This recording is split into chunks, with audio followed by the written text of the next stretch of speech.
So hello everyone, myself Ayush Pandey, third year MBBS student from GDMC Dehradun. So एक short videos की मैं series डाल रहा हूँ जिसमें मैं आपको बताऊँगा सीरीज़ बाय सीरीज़ की जब आप MBBS कंप्लीट करते हो तो आपके पास क्या क्या करियर ऑप्शंस अवेलेबल होते हैं। तो देखो, करियर ऑप्शन आफ्टर MBBS बहुत सारे हैं। ज़रूरी नहीं है कि सिर्फ MD MSc एक करियर ऑप्शन होता है जो कि बहुत लोग सोचते हैं, बहुत लोगों को लगता है।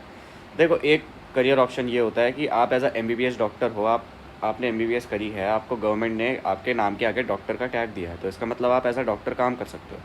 तो आप अपने ओन सेटअप में तो काम कर ही सकते हो, वो तो ऑब्वियस सी बात है, अपना क्लिनिक में, या अगर आपके पास हॉस्पिटल ऑलरेडी है, घर वालों का है, पापा का है, किसी का है, तो आप वहाँ ऑब्वियसली काम कर सकते हो।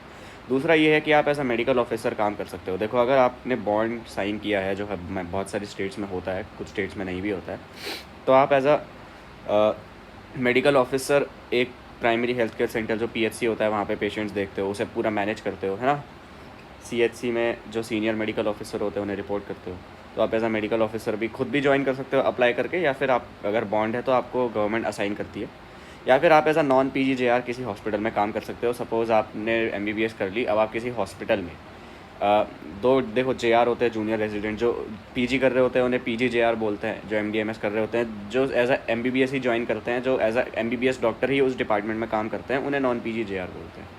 तो आप किसी भी डिपार्टमेंट में काम कर सकते हो। मेडिसिन हो गया, सर्जरी हो गया, रेडियोलॉजी हो गया, एनेस्थीसिया हो गया, डर्मा हो गया, किसी भी डिपार्टमेंट में आप एज नॉन PGJR डॉक्टर काम कर सकते हो। वहाँ पे भी आपको पेशेंट्स देखने हैं, उस डिपार्टमेंट को मैनेज करना है, उस डिपार्टमेंट के सारे काम करने हैं, है ना। काम इन द सेंस जो भी डिपार्टमेंट के पेशेंट रिलेटेड वर्क्स होते हैं वो करने हैं। तो फर्स्ट ऑप्शन है कि आप एज ए MBBS डॉक्टर काम कर सकते हो। Thank you.